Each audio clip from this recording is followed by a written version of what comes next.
Ever since Halo 3, customization of player Spartans or elites have always been a really important part of personalization in Halo games. But there was something really special about Halo 3 specifically, because when you went into Halo 3's customization for different armor sets, you actually had to do specific things within the game to unlock different helmets, chest plates, and shoulders. After Halo 3, things shifted a little bit, and more often than not, the armor that you would unlock throughout the game was in one way or another tied to your overall multiplayer progression, not specifically the achievements or accomplishments that you would seek out specifically for specific gear. And while that shift did happen kind of around the Halo Reach days, it is really interesting to see how this original concept from Halo 3, where you had to go and seek out specific things to unlock your armor, still occasionally persisted beyond Halo 3. And every once in a while there'd be an armor set that could be unlocked in a different way, even in games like Halo Reach and Halo 4.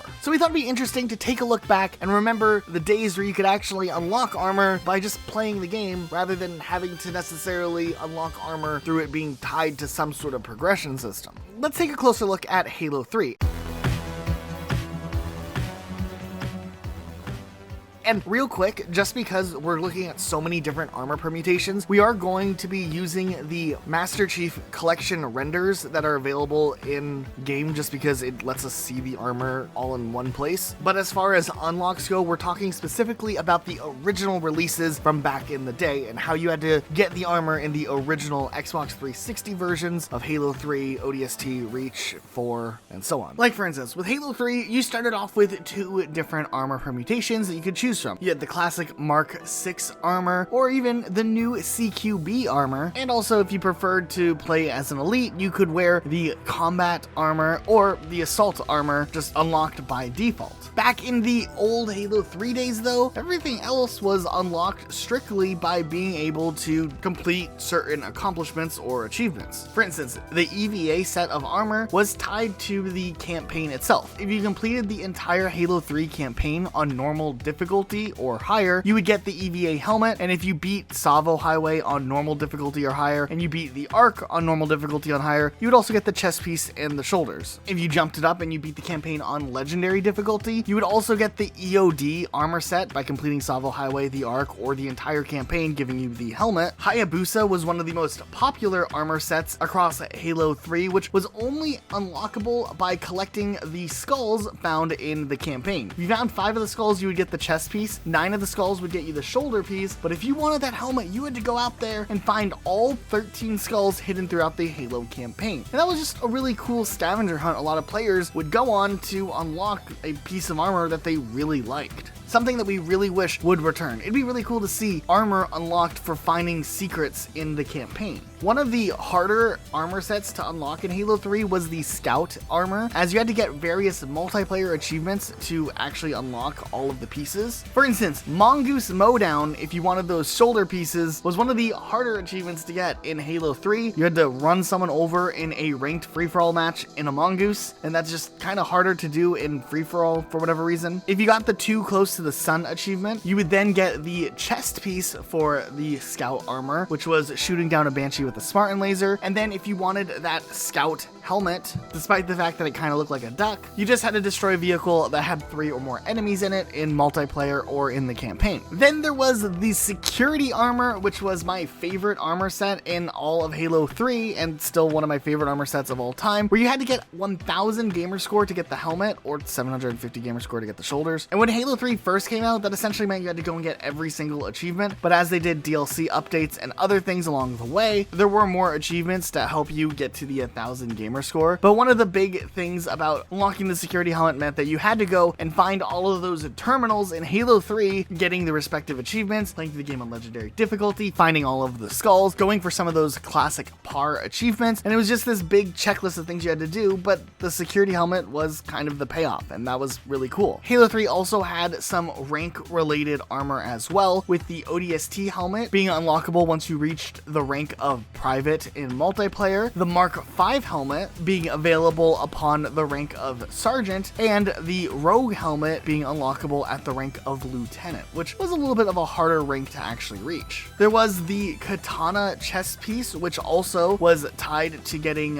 1000 gamer score or 49 achievements in Halo 3, and on the elite side of armor permutations, there were some interesting things unlockable there too. You can get the Flight set by completing the campaign on heroic difficulty, and once again beating Savo Highway and the Arc on heroic difficulty along the way to get the chest and shoulders. To get the aesthetic armor, you had to complete some achievements as well, like Step and Razor, which is for getting a triple kill in a ranked match with an energy sword. There was the chest piece you would get for getting the up close and personal achievement, which was getting 5 melee kills or assassinations in a ranked free-for-all match. Or getting the shoulders, you needed to get the overkill achievement for killing 4 enemies in rapid succession in a ranked free-for-all match. Also, in getting that overkill achievement, it would get you the commando helmet on the elite side of things. If you wanted the commando chest though, you would have to get the triple kill achievement, which was kind of tied into getting that overkill achievement more than likely if you hadn't gotten it already. And then to get the commando shoulders, you had to get the Killing Frenzy achievement. However, this later was just automatically unlocked for all players in a 2008 update. But by far, the hardest armor to unlock, we've talked about it multiple times, was the Recon set back in the Bungie days. If you wanted this, you had to do something super special and Bungie had to notice you and be like, hey, that was cool, here's the Recon armor. But in late 2009 all the way through 2012, there was a different way you could unlock the Recon armor, and it was really cool. You had to complete all of the Vidmaster challenges in both Halo 3 and Halo 3 ODST, and then log on to Bungie.net, and the Recon armor would be unlocked. Now, the Vidmaster challenges weren't just some easy challenges you had to go and do. You had to get some serious achievements done, like complete the last level of Halo 3, 4 players on legendary difficulty with the Iron Skull on, so if one person dies, everyone's considered dead, and you get reverted to last checkpoint, but in Ghosts, so everyone's spread out. There's not just one driver. Similarly, you had to do something like that again in ODST's last level, where you're expected to use mongooses for a large portion of the level. You had to survive really far in firefight mode on heroic difficulty for Vidmaster Endure. You had to hit the rank of Lieutenant in matchmaking ranked. You had to find every single skull in multiplayer levels of Halo 3. You had to complete a level on legendary difficulty without shooting and just trying to boost your whole way through everything. And then you had to play in the 7-on-7 playlist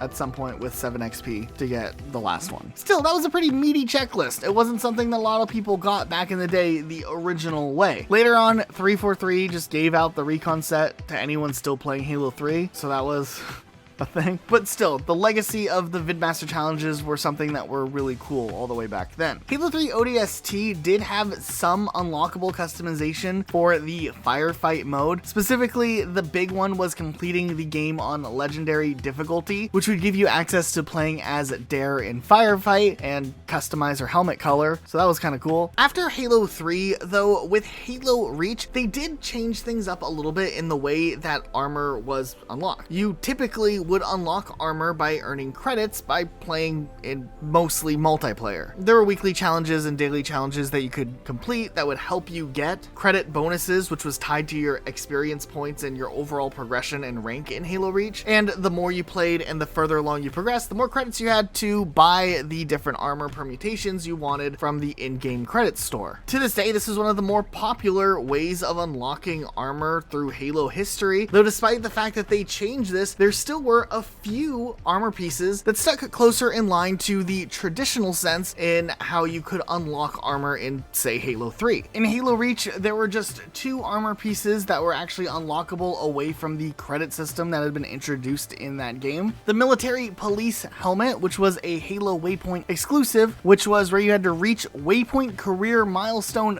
15, which essentially was leveling up your Halo Waypoint profile, showing off all of the achievements that you've gotten across all Halo games. And you also had to have the achievement, The Soldier We Need You to Be, which was for completing Halo Reach's campaign on normal difficulty or higher. Then if you wanted to get the armor attachments for the Military Police, you had to get to level 20 and 25 in the Halo Waypoint milestone and have the Pink and Deadly achievement in Halo 3 ODST and the Fear the Pink Mist achievement in Halo 3, respectively, to get the CBRN and the HURS variants of the military police attachments. If you wanted to get the CQB helmet in Halo Reach, you had to hit milestone 20 in Halo Waypoint and have the Folks Need Heroes achievement, which is for completing Reach on heroic difficulty. And then to get the attachments for the CQB helmet, you had to also reach milestone 25 and milestone 30, respectively, and have completed ODST's campaign on heroic difficulty and Halo 3's campaign on legendary difficulty to get those armor variants. Also, if you had milestone 30 and the Yes Sensei achievement for getting a first strike in Halo Reach multiplayer, you could unlock the base security chest plate through Halo Waypoint. But otherwise, outside of just those armor permutations, everything else was unlocked with credits, with the exception of the blue flaming helmet, which should be unlocked by logging into the Bungie.net website after 7/7/2011.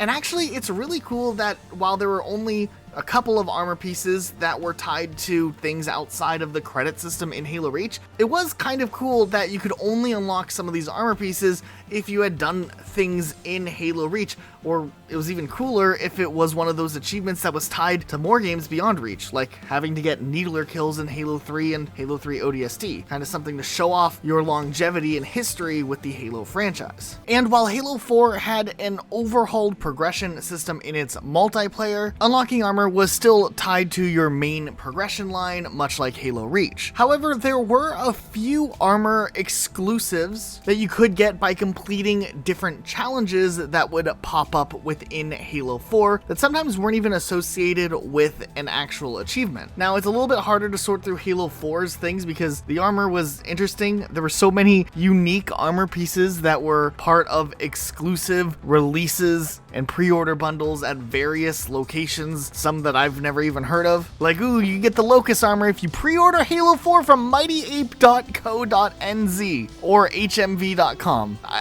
I don't know what those are. But yeah, getting off track here, there were some really interesting things that could have been unlocked though, just by playing through the main part of Halo 4. And essentially, there were a bunch of different commendations you could get in Halo 4, kind of like achievements, but they're more stat-based. Halopedia has a really good archive showing how this type of stuff was tracked. But if you wanted the cool Halo 4 version of the Commando helmet and armor set, you would have to complete the Dominion Victory Master Commendation, which if you go to Halopedia, you navigate the chart over to game types and find Dominion, and then scroll down to the Master section. You find that to get this gear set, you had to win 150 matches in Dominion, and you would get the Commando armor set. This is just one example here. There were other ones in Halo 4 as well, like the new and improved Halo 4 Scout armor, where you had to get 150 wins in Oddball in matchmaking. If you had 300 wins in Slayer, you would get the Gunganir armor set. If you had 150 wins in Regicide, you would get the EOD Shadow armor set. If you mastered these challenges and you won however many games required, you would end up getting the associated gear. Like, for instance, the War Master Primal armor set was for King of the Hill, Vanguard for 150 wins and Capture the Flag. I think you guys are kind of getting the point here. Now, of course, there weren't so much in Halo 4 for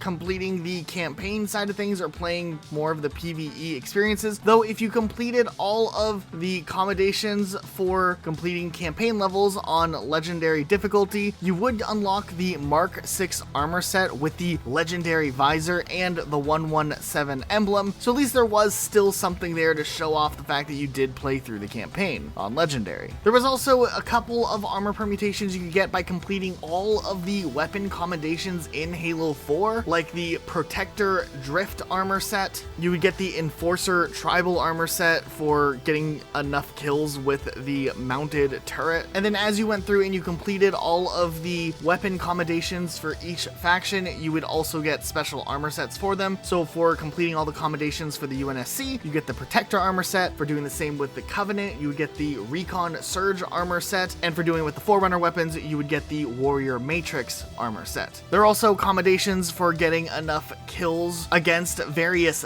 vehicles like wraiths, ghosts, banshees, etc. And if you got all of the commendations mastered as well, you would get the Air Assault Verge armor set. And honestly, Halo 4 actually had a pretty interesting balance in allowing players to earn their armor without having to necessarily be tied to whatever progression system the game had built into it for its multiplayer. You would unlock a lot of armor just playing the multiplayer and leveling up naturally, but it was cool for there to be an alternate path to get quite a bit of different armor. Had they done a little bit more in including the PvP side of things to allow for more armor unlocks, this probably would have been one of the better iterations of having armor unlocks tied in both a progression system and a specific unlock system, and Halo 4's leaned a little bit too much on the grindy side of things, but outside of all of that, it was really interesting how this was approached with Halo 4. In Halo 5, there's only a couple of armor permutations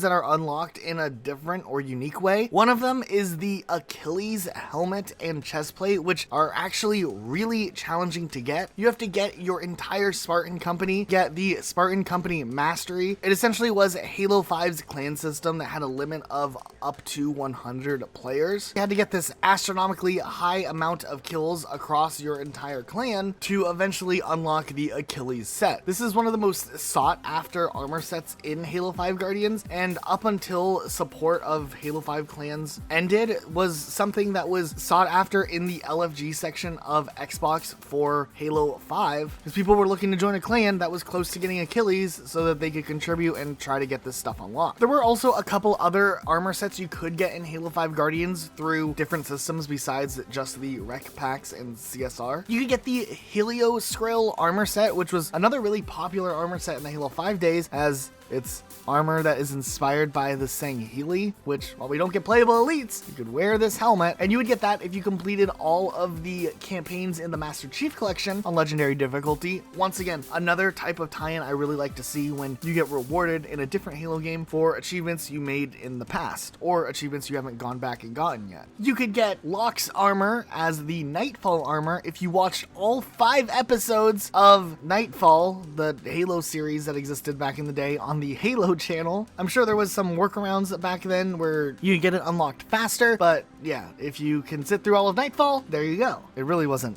that bad. Watch our Halo movies tier list video if you haven't watched it yet. You could also get the Mark 6 armor by getting the Cairo Station achievement in Halo the Master Chief Collection, which all you had to do is complete Cairo Station in Halo 2, and boom, you get the classic Mark 6 armor in Halo 5. And then when we move on to Halo Infinite, there's not actually that much as far as armor permutations go for what you can unlock for achievements or accomplishments along the way. More so, the stuff comes in the form of armor coatings, and if you hit the max rank in Halo 5 Guardians, which as we've learned is something that takes a stupidly long amount of time, you could actually get this armor coating unlocked in Halo Infinite as a reward for you hitting that max rank. Now, there was a little bit of backlash because shortly after they released this armor coating that pretty much anybody could get during the Twitch drops for HCS. I mean, they look really similar, so I can see how there was some disappointment considering how hard it was to get this version of it. But hey, there's something for the players who grinded 152 ranks. Though I will say the armor coating idea is cool, though it doesn't look like the picture that they originally showed off that they said that you would be able to look like. Just a little nitpicky thing. It does look a little bit off. Then there also were a couple of different armor coatings that you could unlock by completing Halo Infinite's campaign, whether you found them in the wild, single player, or just for playing through the campaign. But at the end of the day, they're just armor coatings. They're not actually armor permutations. So who knows, maybe some other stuff will be added into the future. So we wanted to turn this around and have a question for you guys. Are you a fan of